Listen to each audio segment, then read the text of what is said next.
दोस्तों, आपका स्वागत है मेरे चैनल गुरु मंत्रा में। चलिए शुरू करते हैं ग्रामीण परिवेश का 16वां प्रैक्टिस सेट। कृषि लागत एवं मूल्य आयोग का नामकरण किस वर्ष किया गया था? 1985। ऑप्शन 2 1985। पहले इसका नाम कृषि मूल्य आयोग था। इसकी स्थापना जनवरी 1965 में हुई थी। जनवरी 1965 में हुई थी इसकी स्थापना। इसके प्रथम अध्यक्ष प्रोफेसर M.L. दांतवाला थे। M.L. दांतवाला थे। कृषि लागत एवं मूल्य आयोग के 3 प्रमुख कार्य हैं। पहला है न्यूनतम समर्थन मूल्य निश्चित करना, दूसरा क्रय या वसूली मूल्य, तीसरा निकासी मूल्य का निर्धारण करना। नेक्स्ट, निम्न में से सत्य हैं। भारतीय कृषि अनुसंधान केंद्र नई दिल्ली, यही सत्य है। बाकी अंगूर अनुसंधान केंद्र पुणे में है, पुणे में है। दलहन अनुसंधान केंद्र कानपुर में है, कानपुर में है। और केंद्रीय भैंस अनुसंधान संस्थान हिसार में है, हिसार में है। नेक्स्ट, भारतीय बागवानी अनुसंधान संस्थान कहाँ है? बेंगलुरु। ऑप्शन 3 बेंगलुरु। नेक्स्ट, केंद्रीय चावल अनुसंधान संस्थान कहाँ स्थित है? कटक। ऑप्शन 2 कटक। इसके अलावा कुछ महत्वपूर्ण संस्थान हैं, जैसे केंद्रीय उपोष्ण बागवानी संस्थान लखनऊ में है, भारतीय मशरूम शोध संस्थान सोलन में है, केंद्रीय चमड़ा अनुसंधान कार्य चेन्नई में होता है। नेक्स्ट, करछना ताप विद्युत गृह कहाँ स्थापित किया गया है? इलाहाबाद, अब प्रयागराज। ऑप्शन 4। करछना ताप विद्युत गृह जेपी समूह द्वारा स्थापित किया जा रहा है, जेपी समूह द्वारा स्थापित किया जा रहा है। नेक्स्ट, धान का प्रसिद्ध खैरा रोग का कारण है जस्ता की कमी। ऑप्शन 4 जस्ता की कमी। नेक्स्ट, कौन खरीफ की फसल है? कौन खरीफ की फसल है? बाजरा। ऑप्शन 4 बाजरा। भारत में मुख्यतः 3 फसलों की बुआई की जाती है, रबी फसल, खरीफ फसल, जायद फसल। रबी फसल की बुआई अक्टूबर नवंबर में होती है, अक्टूबर नवंबर में बुआई होती है, और कटाई मार्च अप्रैल में होती है, मार्च अप्रैल में कटाई होती है। रबी फसल की प्रमुख फसलें हैं गेहूँ है, जौ, चना, मटर, सरसों, आलू होते हैं। खरीफ फसल की बुआई होती है जून जुलाई में, जून जुलाई में बुआई होती है, और कटाई अक्टूबर नवंबर में होती है, अक्टूबर नवंबर में होती है। खरीफ फसलों की प्रमुख फसलें हैं चावल है, ज्वार, बाजरा, मक्का, मूंगफली, तिल है। और तीसरा जायद फसल, ये मार्च से जुलाई तक ग्रीष्मकालीन फसल है, मार्च से जुलाई तक ये ग्रीष्मकालीन फसल हैं। प्रमुख फसलें हैं तरबूज, खरबूजा, ककड़ी, खीरा, भिंडी आदि विभिन्न प्रकार की सब्जियों की खेती होती है। नेक्स्ट, निम्नलिखित में से असत्य क्या है? लीची अनुसंधान केंद्र करनाल, ये गलत है। लीची अनुसंधान केंद्र मुजफ्फरनगर में है, मुजफ्फरनगर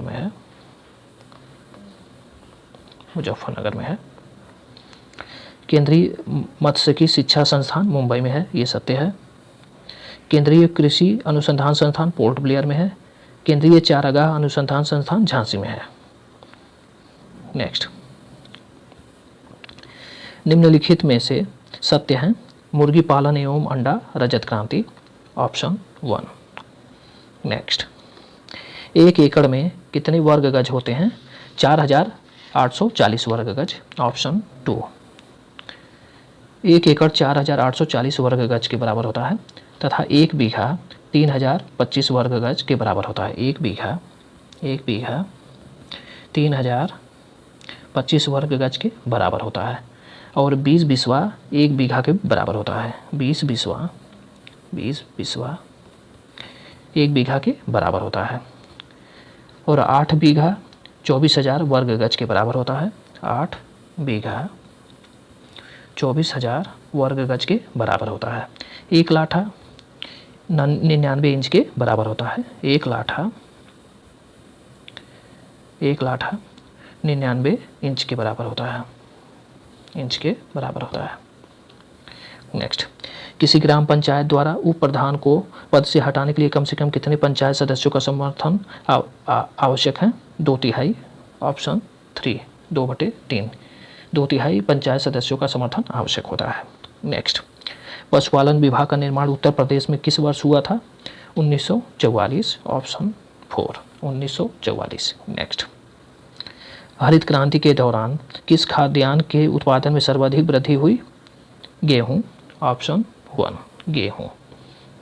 भारत में हरित क्रांति मोटे तौर पर गेहूं क्रांति है, क्योंकि 1967-68 और 2003-04 के मध्य गेहूं के उत्पादन में 3 गुना से अधिक वृद्धि हुई थी। 1967, 68 और 2003 और 4 के मध्य गेहूं के उत्पादन में 3 गुना से अधिक वृद्धि हुई थी, जबकि अनाजों के उत्पादन में कुल वृद्धि केवल 2 गुना थी। नेक्स्ट, पकने पर टमाटर का रंग किसकी उपस्थिति के कारण लाल हो जाता है? Lycopene, option 2 lycopene. टमाटर में मुख्य रूप से सिट्रिक अम्ल पाया जाता है, सिट्रिक अम्ल पाया जाता है, सिट्रिक अम्ल पाया जाता है। नेक्स्ट है, पशुपालन विभाग से मत्स्य विभाग कब अलग हुआ था? 1964, ऑप्शन 2 1964। नेक्स्ट, भूमि पर ग्राम समुदाय का संयुक्त स्वामित्व किस व्यवस्था में होता है? महालवाड़ी व्यवस्था, ऑप्शन 3। महालवाड़ी व्यवस्था भूमि पर कर की इकाई कृषक या खेत नहीं अपितु ग्राम अथवा महाल जागीर का एक भाग होता था। भूमि समस्त ग्राम सभा की सम्मिलित रूप से होती थी, जिसको भागीदारों का समूह कहते थे। इसके महालवाड़ी व्यवस्था के जन्मदाता हार्ट मैकेंजी थे, हार्ट मैकेंजी थे। और यह व्यवस्था ब्रिटिश भारत का कुल 30% भूभाग पर था।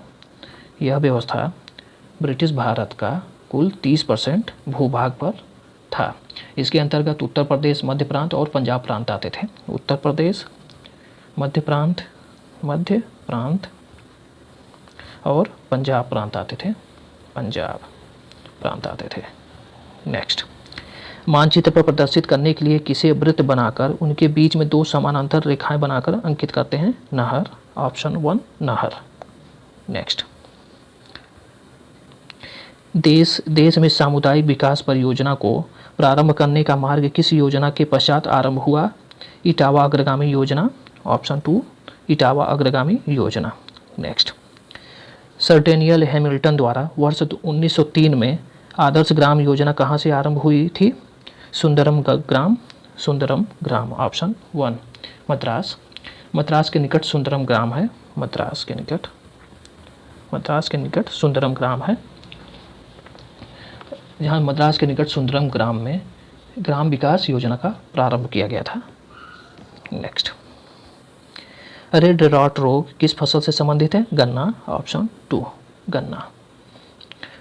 रेड रॉट रोग गन्ने की फसल में लगने वाला जल जनित रोग है, जो जल निकासी नहीं होने के कारण पूरे फसल में लग जाता है। नेक्स्ट, हाल ही में उत्तर प्रदेश के 3 जिलों को खुले में शौच मुक्त ODF किया गया। निम्नलिखित जिलों में से कौन सा एक जिला इसमें शामिल नहीं है? मेरठ, ऑप्शन 4 मेरठ। नेक्स्ट, उत्तर प्रदेश बीज विकास निगम की स्थापना कब की गई? 2002 में, ऑप्शन 3 2002। नेक्स्ट, उत्तर प्रदेश भूमि सुधार निगम की स्थापना कब की गई? 1978, option 4 1978। Next, Yamuna express way पर कितने वर्षों की टोल टैक्स वसूली का अधिकार दिया गया है? 36 वर्ष, ऑप्शन 2 36 वर्ष। यमुना एक्सप्रेस वे को 9 अगस्त 2012 को आम जनता के लिए खोल दिया गया था। 9 अगस्त 2012 को आम जनता के लिए खोल दिया गया था। यह एक्सप्रेसवे गौतम बुद्ध नगर, अलीगढ़, मथुरा और आगरा जिले से होकर गुजरता है। इस पर 36 वर्षों का टोल टैक्स वसूली का अधिकार इसके विकासकर्ता JP ग्रुप का है। नेक्स्ट, निम्नलिखित शैल तंत्रों में से कौन भारत में कोयला क्षेत्रों का प्रमुख स्रोत है? गोंडवाना तंत्र, ऑप्शन 2 गोंडवाना तंत्र। देश के 90% से अधिक कोयला भंडारण एवं उत्पादन में गोंडवाना तंत्र का योगदान है। 90% से अधिक कोयला भंडार और उत्पादन में गोंडवाना तंत्र का योगदान है। गोंडवाना तंत्र के प्रमुख कोयला क्षेत्र हैं दामोदर घाटी कोयला क्षेत्र, सोन घाटी, महानदी घाटी, गोदावरी घाटी और एवं राजमहल कोयला क्षेत्र इत्यादि। धन्यवाद।